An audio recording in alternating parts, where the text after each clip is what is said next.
All right. Thank you, everybody, for joining us for our first webinar live stream.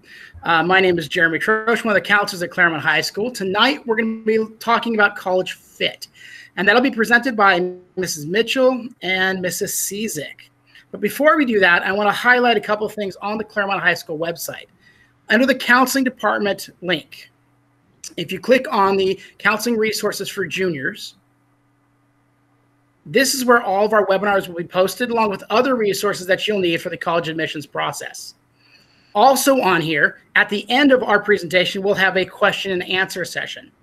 And so if you click down here to the forms, this will allow you to submit a question for us to answer at the end.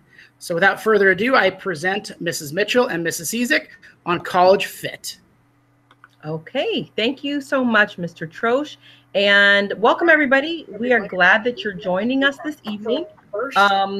Again, you can see the title of our presentation is Refining the College Search, and we really want to help you maximize this time. So we know that we are all kind of in a crazy time right now, but on top of having time to get your work done and hopefully spend time with your families, the benefit of this time is that it is a block of time that you can actually start researching colleges, maybe a bit more intently than you would if things were a little bit more normal. So we want you to maximize that process. And we're going to go over some things just to help you wrap your head around what you should be looking for when you're looking at the wide range of schools, colleges, and universities to choose from.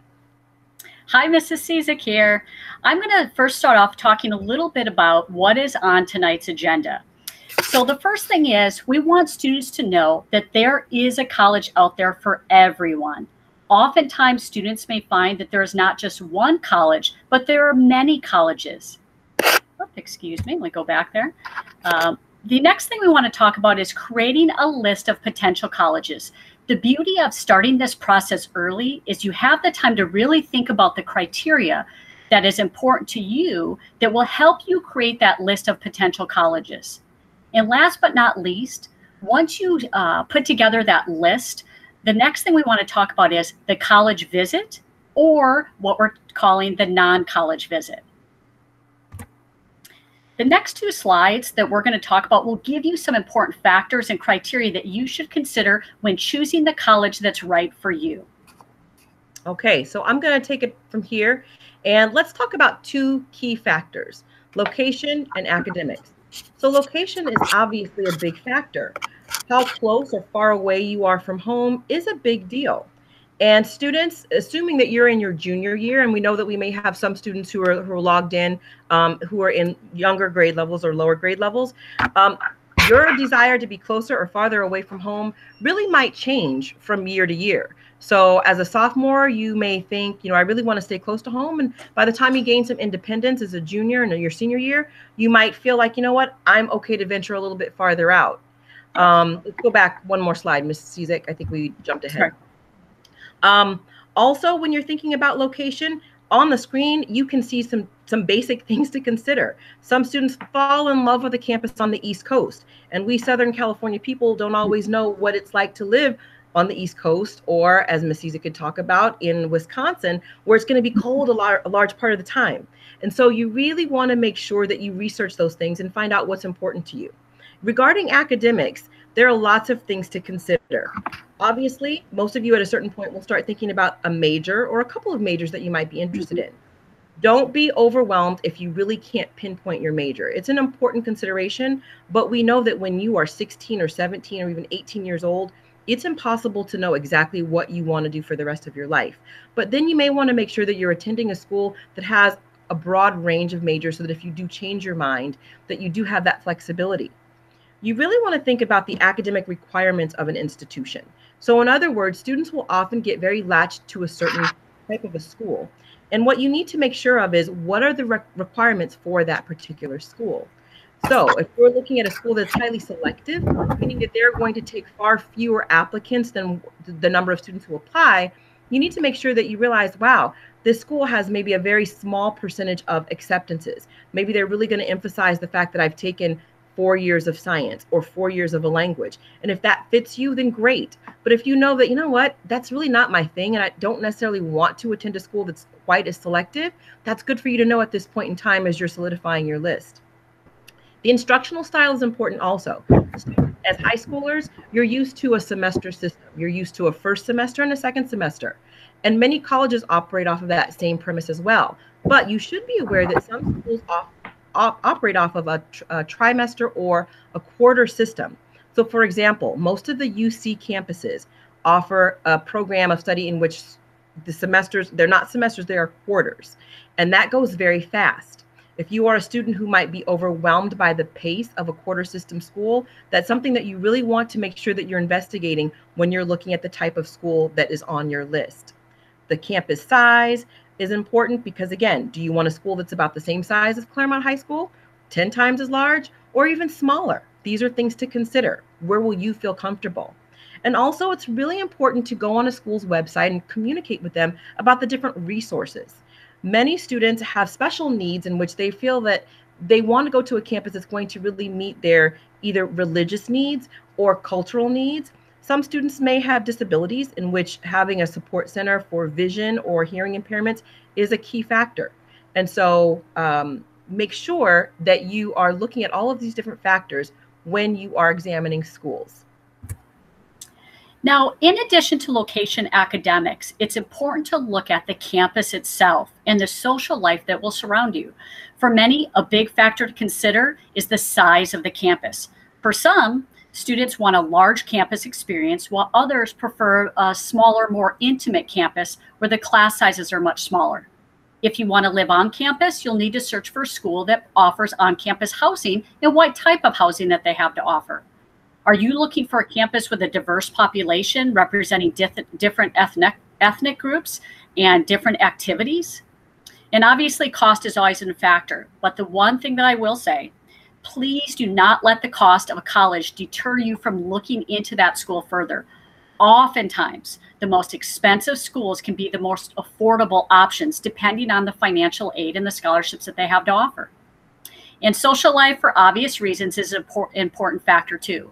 You are more than a student, but also a social being. And there are certain things that may be important to you when looking at a college, like sports, fraternities, maybe sororities, off-campus life. What is the city like around you, which is around that campus? That's important as well. Okay, and before I jump in, I think, Ms. Cizik, I'm getting a message that we might not be screen sharing. I don't think that the PowerPoint is visible to some of our viewers. So, Ms. Cizik, if you stop screen sharing and try re-screen sharing it, hopefully that'll get us back into the PowerPoint. Okay. And thanks for being patient with us. This is our first time doing this. We're all learning new things during this this COVID season. There it goes. Yeah, we've had some odd behavior because I'm not touching the screen either, and it keeps jumping ahead screen. So our apologies. So thank you for being patient with us. So let me go ahead. This should be the screen that we're on now. And let me go ahead and start sharing that. So let me know if we're good and we'll continue on. Okay, I'm able to see it. We're good. Okay. We're good. All right, perfect. All right, so I'm gonna jump right back in and let's figure out how to start organizing all of these details, because that might seem like a lot. You know about location, academics, the social life. Now, how do you actually begin? Where do you go with that information? It's as simple as sometimes just sitting down with a list or creating a list for yourself and deciding what is most important to you and what is the least important to you. And students, this is a really important question to ask, because we know that there are lots of voices that you hear. You're hearing maybe your parents, you're hearing maybe your siblings, your counselor, your teachers. And at the end of the day, it's very good to take good advice, but it's also important to think about what's important to you. So if you are a student who knows that you really want a campus that has a sports environment, even if you're not going to play collegiate sports, but you really want to have that as part of your experience, that might be something that's important to you, and it's okay to put it on your list. If you know that, you know what, I really want to study abroad, I want to seek a campus that's going to give me opportunities where I can spend a semester or a year abroad, that might not be important to your older brother, but maybe it's an important factor for you. Put that on your list. There really aren't any right or wrong answers. This is really for you to do some soul searching about what's important and what's the least important to you as you're searching. All right, so we're going to cover a few ways that you can actually start exploring the specific schools. Once you've got your list, you know what's important to you, you know where you want to live, you know all the different factors. There are some search engines that we want you to become familiar with. Those of you who are watching tonight, we know that you've already heard us talk about Naviance. Naviance is our platform at Claremont High School that we have used for the past many years for students to research colleges and careers. Students have access to a Naviance account currently, and that may be changing a little bit next year, but at least right now, Naviance is still a platform that you can actually use to start looking at the different criteria. You can input schools that are in California, schools that have a population less than 10,000 students, various things that are important to you, and you'll actually see a database of all schools that fit into the criteria that you've set up. We're also going to introduce you to another site that we hope that you've experienced a little bit of before because it's associated with the College Board, and it's called Big Future. So students, if you have a College Board account, if you've signed up for an SAT, you're familiar with College Board, there is a whole function of College Board called Big Future. And it's very much like Naviance in that you can build search engines so that you can start looking at different criteria that's important to you. It allows you to search colleges, and you'll find out lots of different bits of information that helps you along in your college search. Okay, another college search program very similar to the others we've already introduced is called College Simply. As you can see, I've taken a few screenshots to show you the criteria that you can search on. Ultimately, in the end, you need to find a search tool that can search on all the criteria that is important to you and that can meet your needs. So I would encourage you to really check out all the ones that we're showing you this evening. Plus, there's probably 1,000 more that are out there. Our last website that I also want to show you, we're showing you for this evening. The last one I want to show you is called PrepScholar. Now, this is a website that counselors use quite often because we're often asked the same question by students. Do I have the GPA? Do I have the test scores to be admitted to this specific school? Well, on the PrepScholar website, they have a great feature called Admissions Calculator, where students can input their GPA and their test scores, and it will tell them their chance, the percentage of being admitted to that school. It will also give you a list of schools for the student to consider based on their GPA and test scores. So for example, if you put in your GPA and test scores and you're interested in a specific school, and maybe you're not quite at the point of meeting the criteria they're looking for, it will give you a list of other schools that they say, hey, given your GPA and test scores, this might be a great school for you to consider. And I'll add to that as we're moving on, when you're researching, the goal is to empower yourself. So one thing that we never want students to do is get discouraged or depressed or disappointed when they realize, wow, the school that I'm really interested in, it looks like the criteria is different than what I'm meeting right now. That's okay. By researching now, wherever you are in your high school experience, you're going to give yourself an opportunity to start exploring schools that might be a better fit, schools that are going to welcome you just as much as you want to go there. Now, the slide that you see on your screen is just a tool that we have embedded in Naviance. It's entitled Organizing Your College Search. You can find this in the document resources in Naviance. I encourage students to perhaps print out several copies of this. And basically what you want to start doing is start to get a feel for what the different criteria is for all the schools that you're interested in. So for example, if you're interested in Cal Poly Pomona, you would go ahead and fill out a sheet with all the criteria that, or all the information that you find out about Cal Poly Pomona. What's the average admitted GPA? What's the average admitted test score? Does this school require testing at all? Do they need letters of recommendation?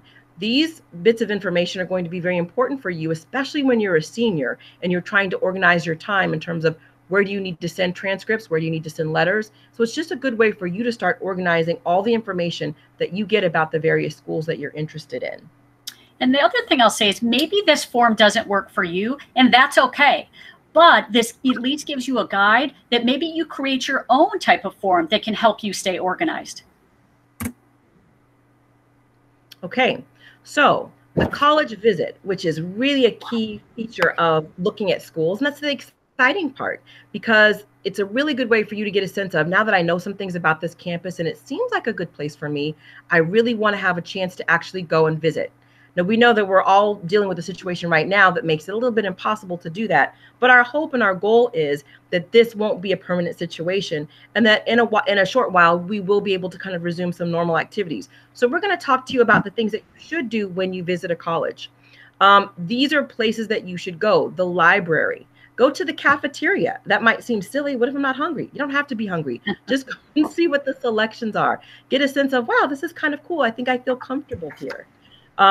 Also, make sure that you have an opportunity to take an actual tour. Sometimes students will go visit a campus and they'll drive through it and it looks really pretty, but you're only seeing buildings. When you actually take a structured tour, you get to see some of the inner workings that you wouldn't normally see just driving around. And also when you take a tour, you ideally will let somebody know that you're there. You will go to the admissions office, or you will check in, so to speak, and they keep track of that information. So if you are on a structured tour, that's a really good way to show demonstrated interest. If you are a junior doing that or a sophomore doing that, well, guess what? By the time you're a senior and they realize this student has actually come and visited our campus and now they're applying, that can work in your favor. So please just take a look at all the different things that you can do to get yourself more familiar with that campus and what it's all about. And the one thing I'll add to that, and I always tell my students, I used to work in a college admissions office, and our dean of admissions would always tell high school students when they would come on campus, it doesn't matter if we have your major, it doesn't matter if you like the campus size, its location. If you can't see yourself on that campus for the next 4 years, it's not going to be the right campus for you. So our hope is that these campuses will eventually open back up where you can get on campus and really get a feel for the campus and what they have to offer and find out, is this really the right place for me? Can I see myself on this campus for the next 4 years? Okay, the next slide that we have, once again, our hope is that things will get back to normal and students, you will be able to go on college visits. And so once you do, and even if you don't, and we're going to talk about the non-college visit, but even if you don't, we've come up with a list of questions. Now, this isn't the end all or be all. There's a million different questions that you could ask, but we really want you to start thinking about questions and things that are important to you, so that if you do go on a college campus visit, or even if you're able to talk to an admissions rep, that you start thinking about those questions that are important, that you know what to ask them. Okay, so this is just some sample questions to help you get started to create your own list of questions.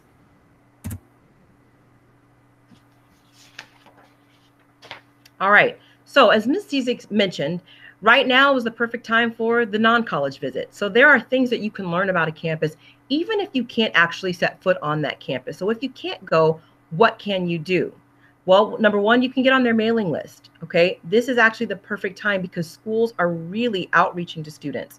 Schools are trying to make up the difference for not being able to roll out that red carpet and have you there physically. So this is a great time for you to show some interest in a school that you really are interested in, because they will be sending you information in the mail and through email just to help you get familiar with that campus. Start taking a look at their financial aid page. Every campus has what's called the net price calculator. And whereas we'll go into more details in other presentations about financial aid, your family can get a sense of how much the cost of attendance will be just by visiting that net price calculator and putting some of your family information. And you'll start to get a sense of what the financial situation will be for you if you attend that school. Check out the college blog. Spend time on the college's academic web pages. There are local representatives that generally are very willing, maybe alumni who are willing to talk to students who have an interest in their campus. So definitely take advantage of those opportunities. And in this age, there are YouTube videos galore. Watch videos. Get a sense of, what does that campus look like? If I can't visit, I can still get a sense of what a day in the life looks like. Realize that all of those experiences might not be your experience, but it does give you a general sense of what it might be like. And most of these schools do have Facebook pages or some type of social media presence in which you can see what's going on. One other thing that I'll add is at the bottom of this screen, you will see a link to gotocollegefairs.com. Students, I would encourage you to really check this out. This is a presentation, a college fair that was a virtual college fair that took place, I think, last week. However, they recorded all of the sessions that were presented, and they are still up on this website. And all you have to do is go to the website, get yourself registered, and you have free access to a wealth of presentations that really can speak to some of the questions that you may have. So for example, there are some that are about financial aid. There are some that deal with being on a campus in which you are a student who might be an underrepresented student, and you're looking to find out how that experience will be for you on that particular school. There are presentations that talk about financial aid, that talk about all sorts of things just to help you get familiar with all the questions that you have right now. So definitely we encourage you to explore the gotocollegefairs.com website. And the first thing you need to do is you need to go onto their website and you need to register. Now, my hope is that, and I would not be surprised if they do not offer more virtual college fairs, given the current state of things across the United States. But like Mrs. Mitchell said, the one that they offered, I think it was 2 weeks ago, all the information is still online. And many of them touched on COVID-19 and how that is impacting admissions and financial aid and how it's going to impact the future. So I strongly encourage you to register, not only to check out the presentations that were given a couple of weeks ago, but if they have more college fairs where you can get on and you can watch the presentations. The other unique thing that they offered, what was called a virtual college visit. And even though this part of their website is no longer available, I do want to talk about it because you can still get this information from the specific colleges. What it is that for the virtual college fair, you could actually log in and they had college reps available that you could chat with live. You could meet with them live. They would set up a Zoom and meet with you. You could set up a time to meet with them later. You could also just request to send info. Now, why do I mention that if it's no longer available? One is, as I said, I'm hoping that they'll do another virtual college fair. But two, if you go onto their website, it will link you to their web page. And this now has never been a better time to be able to get information on colleges virtually. Schools are trying to provide as much information as possible to students to really help you make these decisions. So I would encourage you to check out the college websites. Look under their websites to find out. I do know that some of them, I just looked on one today, and they had where you could actually schedule a virtual college visit. So even though you may not be able to set foot on that campus right now, you can still meet with an admissions rep to get more information and ask some of those questions that we brought up earlier. During this unique time, colleges are going above and beyond to make their campuses accessible to students and parents. So I encourage you to take advantage of that. So at this point, we're going to start taking questions. I do want to say before we go into that, this is not, we'd rather be with you in person, but I just want to, it's amazing to see how many of you turned out this evening. I just want to thank you for joining us. So at this time, I know Mr. Trosh went through the process for submitting questions, so we'll take questions at this time. All right, so the first question, how do you find things like nursing programs and online schools, and how would you go about applying and finding the schools? We hope that this was helpful for you as you are starting this exciting I think it's adventure of searching different schools.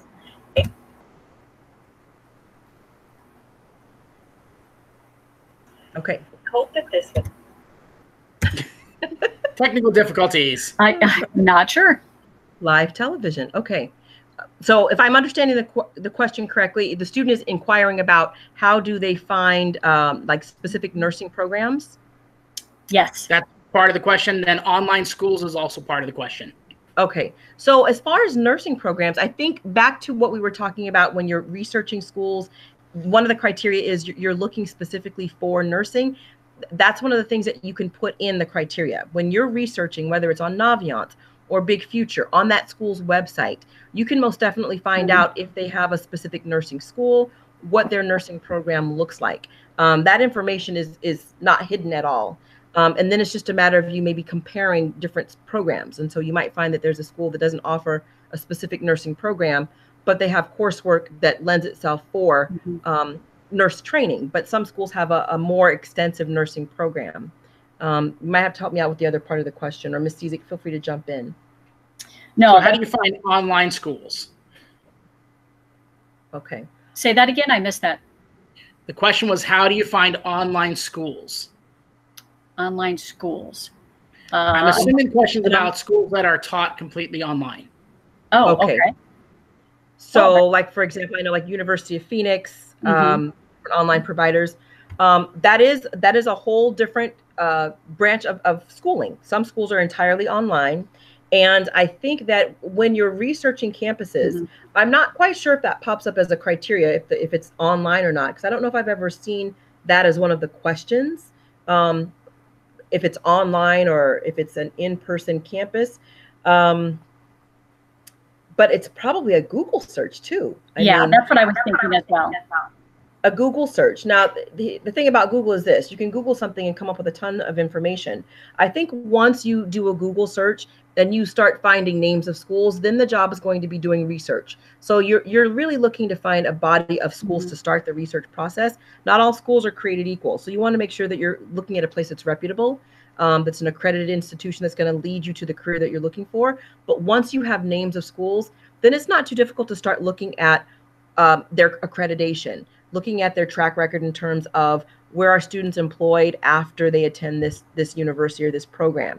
But I think a Google search would probably start that process.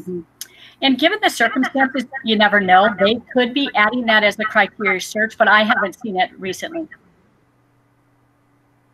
Excellent. Next question. What are the main things colleges look for when accepting applicants? Oh, that's a good question. You know, that really depends on the school. You know, a lot of them are going to look at GPA. They're going to look at test scores, and that's where you really need to do your research. You know, what is the GPA they're looking for? What is the test scores they're looking for? But you can also dig a little bit deeper to see what else they're looking at. A lot of colleges want to see the whole student, not just the academics. They want to see what other activities. Are you volunteering? Are you part of a sports team? What other activities are you involved in? Do you have a job that you work? Are you helping to take care of other family members in the evening time so your parents can work? That's all stuff that they will look at, but that's where you need to do a little bit more research, the other pieces that they might find of interest. And the one thing I'll add to that is you have to keep in mind that you're looking for a fit for you, and the colleges are looking for a fit for them. So in other words, just because you have a high GPA and high test scores, you figure if that's all a student was bringing to a campus, that'd be a really boring campus. So a college is looking for somebody who's perhaps bringing a certain athletic skill. Maybe they're bringing a certain musical talent. They may be bringing a certain flair of artistic creativity, comedic skills, you name it. Because if you think about Claremont High School, it's comprised of so many different kinds of students, and everybody brings something to the table. College is the same way. They want to maintain their traditions of excellence, and that means that they're going to be reaching students who bring lots of different things. And so a lot of times it's easy to think, well, I have to have the highest GPA and the highest test scores. And whereas those things are never going to hurt you, you would be surprised at the number of students who really become very good qualified applicants, a really good fit for certain campuses, just because it's a good fit for other reasons besides just the academic fit. So that goes back to researching and seeing really what that school is looking for. Excellent. Next question. How does one get in contact with a college admissions officer? Well, as I mentioned earlier, I was looking at some websites just actually earlier today, because just given how the times have changed and what we're going through, and many of them are not open to on-site campus visits. And I found that many of them, if you go directly to their webpage, you will be able to find the information. And like I said, a couple that I was on today, you could actually schedule a virtual campus visit right through their website. And I know we've been talking to some of our seniors. They're, how do I get in touch with financial aid? We looked on some financial aid websites, and it will say, call this number, click this button, you can schedule. So once again, it's a matter of going directly to their website and looking at what they have to offer. Excellent. Next question. Are there any SAT updates? For example, requirements or when we are able to take it? Very, very, very good question. Okay. The updates that we have, and that this is kind of evolving every day, the updates that we have are that we know for the class of 2021, our current juniors, for the Cal State and the UC system, they are not requiring SAT or ACT scores. The next question usually is, well, should I take them? I've been preparing. Should I take them if they become available? And what we've been telling students is if you've been building that body of knowledge and if you've been preparing to test, it's certainly not going to hurt you to test. But the nice thing is that we're finding out from different institutions that they are or are not still requiring it. So again, the Cal State and the UC at this point in time has stated that for the class of 2021, that is no longer a requirement. How that evolves for other classes, we have to wait and see. As far as private schools, every school is different. And so the information that we get, we will always share with you. And again, the statement has come from the Cal State and the UC, but there are hundreds, thousands of schools out there that may have their own rules about this. My guess is that schools, they're looking for ways to help students, not hurt students. So keep that in your mind, students. I don't think anyone is going to be punitive as far as what's going on right now, because this is beyond everyone's control. But I think it is valuable for you when you're researching campuses to ask those questions of the admissions office and to basically find out from them directly, will test scores be required for admission for my year of my graduating year? And since we haven't heard from all the schools, I really would check out their website for the most accurate information on whether they're going to require test scores or not. The other thing I'll add is SAT and ACT are still moving forward. They've actually added additional test dates for this fall. As Mrs. Mitchell said, though, all of that is evolving. If things don't open back up, they may have to change that. But for right now, they've added additional test dates, but not all schools are going to require it. But we can't say definitively that all of them have said the same. So we encourage students at this point to take it. And because we don't want any closing doors for students, to take it and at least get yourself prepared. And then depending on what schools you apply to, you may or may not need it for admission purposes. Thank you. Next question. Have most juniors already taken the SAT or ACT? For those who have not, how can they predict which schools are within their reach? Okay. Well, that's a tough question because this is new. We've never dealt with anything like this. The first thing I'll say is some juniors have taken it, and although I know a lot of them have not, a lot of them were planning on taking it this spring and were not able to take it. So I cannot say that most of them have taken it because I know most were planning on taking it this spring and also the start of their senior year.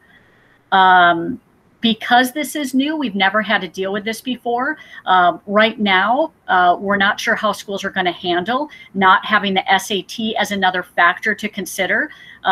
Once again, I'd encourage you to go to their website and see. The one thing that you can use is obviously your GPA and other factors that they're looking at. But I'm not sure because they're not going to require the SAT, that won't be a factor. But they'll still be looking at GPA. They'll still be looking at other activities and things that you were involved in to consider admission. And I'll just add to that, because as Mrs. Cizik is explaining to you, and I'm kind of putting myself in the position of a junior thinking, there are so many things that are out of your control just because they're things that are out of control right now. But what I would encourage you to do, students, is take advantage of those things that you can control. So there are things that we can't answer. We don't know what's going to happen with the SAT or the ACT. However, what can you control? You can control how well you're keeping up with your coursework now and in the future. You can control your continued learning. And keep in mind that even if you're not in a class, you still should be learning. The more that you're reading, you're building your vocabulary. The more that you are on websites or on websites such as Khan Academy and just practicing your skills, you're improving your skills. The more that you're still trying to find ways to do the things that just continue to evolve you as a student and as a person, whether it's your musical talents, all those different things that make you who you are, that genuinely is what you can control. And so it's really easy to feel like, oh my gosh, everything is upside down because I can't take the test. And that's okay. Nobody can take the test right now, but you can still learn vocabulary. You can still build your skill set. You can still be healthy, both emotionally and academically. So I just wanted to introduce that because I think there's a sense of all the rules are changing and I don't know what to do. Just do you the best that you can given the situation. That's great advice. Great advice. All right, next question. How do we access our Naviance accounts? So Naviance reset passwords in January without notice. If you cannot access your Naviance account, there's two people you can contact. The first would be Mrs. Miller in our Career Center, and her information is on the Claremont High School website. You could also contact your counselor directly as well. We will get you back into Naviance.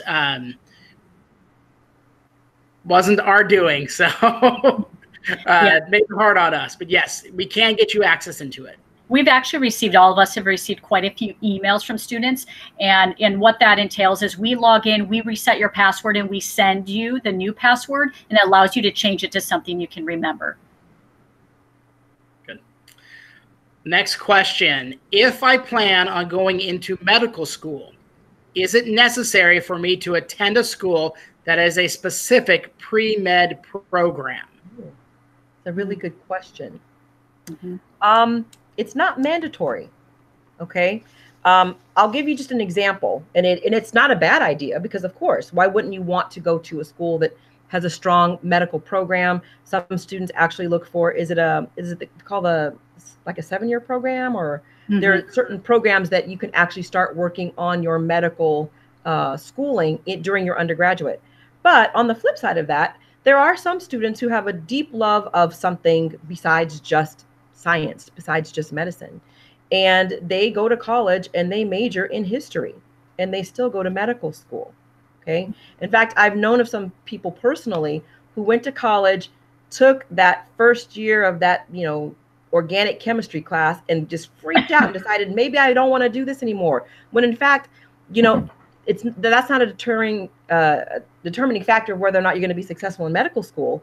But again, you can go to medical school without having a science background. Now, that's not to say that it's not a good idea, because again, if you're interested in medicine, if you're interested in science, then quite often students are looking at schools that have a strong biochemistry or a strong biology program, something that will lend itself for that. So my answer to that question is, it's not a prerequisite that you have to major in something or go to a school that's specifically geared towards science in order to go into medical school. Any of you can jump in and add to that. Yeah, the one thing I'll add is one size does not fit all. Just because that might be the norm and what other people do doesn't mean it's the right thing for you.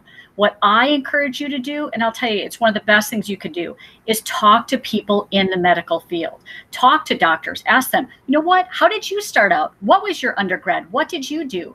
And the more advice and information you get, ultimately, you hopefully will figure out your path and your plan on what is best for you. Like I said, one size doesn't fit all.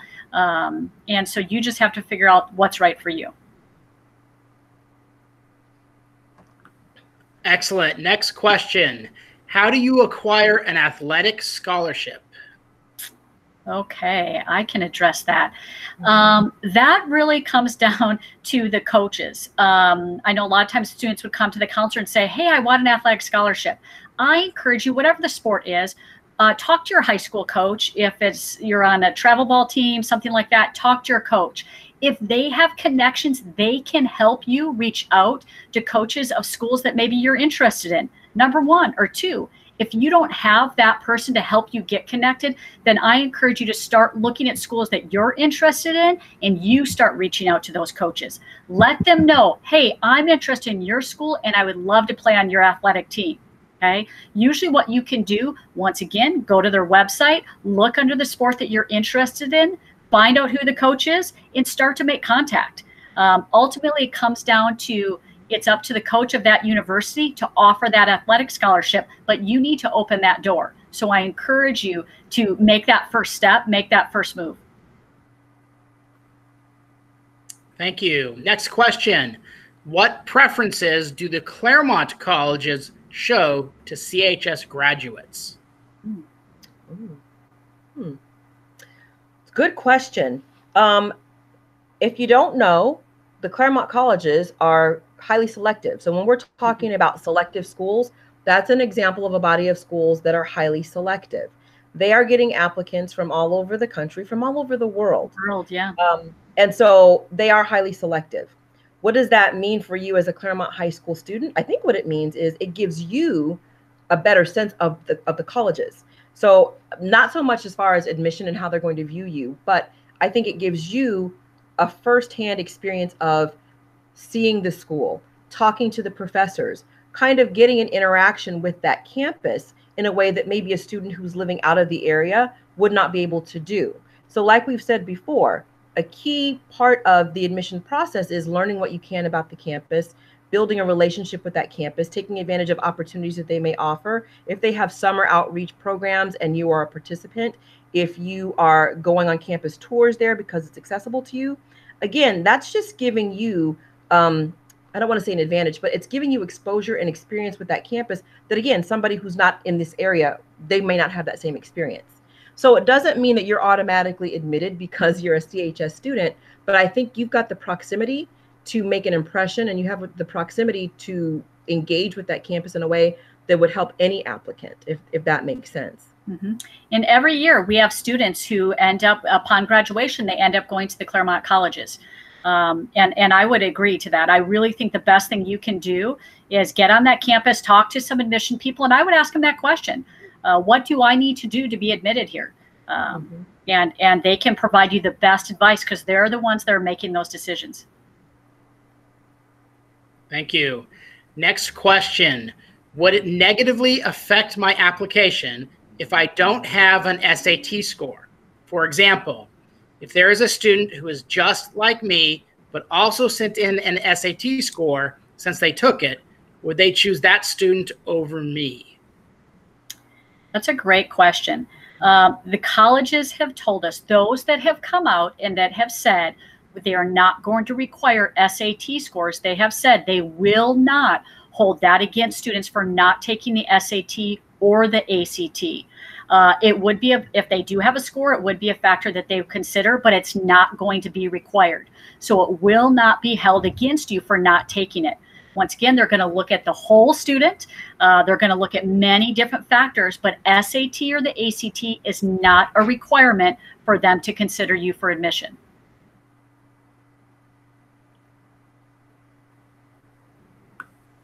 Thank you. Next question. When registering for the SATs, would you recommend taking the SAT subject tests? Should those tests be taken on a separate testing day from the SATs? Well, I'll start with the second part of that question. The subject tests are offered the same day as the reasoning test, so you do have to take it on a separate day. So if you are going to take subject tests, that needs to be one of the test days that you factor into your life, into your schedule. Whether or not you should take the subject test, again, that's one of the criteria. And if you look at that sheet that we had on the screen about what questions you should ask about that school, find out if subject tests are required. Now, it's increasingly becoming a smaller and smaller number. I think there might only be 2 schools that actually require subject tests anymore. But many schools before all of this did use subject tests as added value. But there are a small number of highly selective colleges that still require it, but that number is becoming smaller and smaller. And again, as Ms. Cizik has said before, anything that you are doing and doing well can be added value. So if an institution requires something, then obviously you need to have that. If they don't require it, but you have it, it could be added value for you. So again, if you test well in a certain area, we have some students who are bilingual and they take a subject test in a certain language, and that's a strength for them. That's certainly not going to hurt your application. But again, it goes back to finding out what that school requires. And that's kind of your gauge as far as whether or not you have to do it or not. The other piece that I'll add to that is and I said this earlier, that's the beauty of starting this process early, that you can figure out, what do I need? When you have your list of potential schools, remember that we have that sheet up there to help you organize yourself, to make a list of what are the deadlines, what do they require that I need to do? And that's one of those criteria that you should keep track of. Do they require a subject test? I'm considering this major. Do they require a subject test? So that's why we want you to start this process early, to really figure out, to help narrow down that list and then figure out, what are those requirements? What do I need to do to get yourself organized, to stay on track and not overwhelm yourself? So when you start your senior year, everything is due at the same time. Right. And one of our colleagues has reminded me that the only school at this point in time that does require subject tests, no surprise, drum roll, MIT. So they still have, they have not gotten rid of that requirement that we know of. But as you can see, that there's a smaller number of schools that absolutely have to have it. MIT still has that part of their criteria. Mm-hmm. Thank you. Next question. Could you take the SAT and decide to not send in your scores? If it's a school that said they're not going to require it, absolutely. You could decide not to send that score. Now, if it's a school that is requiring it, obviously you need to send it in, but you have the choice to send that score. When you sign up to take the test, it will ask you, where should we send your scores? You don't have to send those scores anywhere. You can wait and see how you did on the test, and then you can decide, yeah, you know what, I did pretty good. I'd love to send those scores. So you can make that decision later on whether you want to send them or not. But keep in mind what Mrs. Mitchell said. Think about, is that added value to my application, and do I want to send those scores?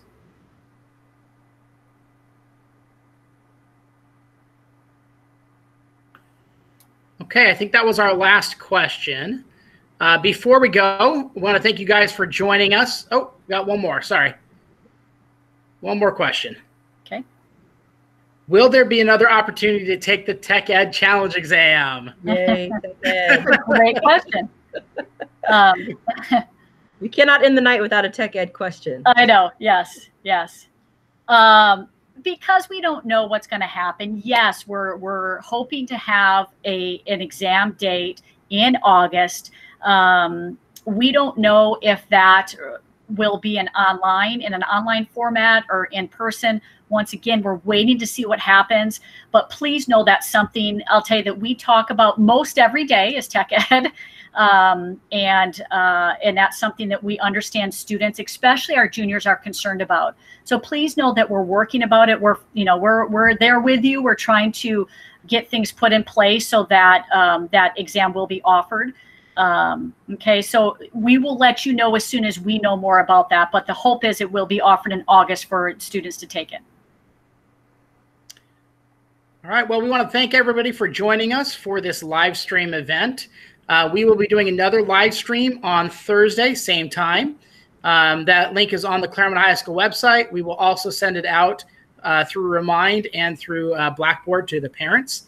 We look forward to seeing you. Thursday's presentation will be on essays and personal insight questions. So we hope to see you on Thursday. Thank you so much. Bye, everyone. Thank you. Bye, guys. Thanks for watching. Bye-bye.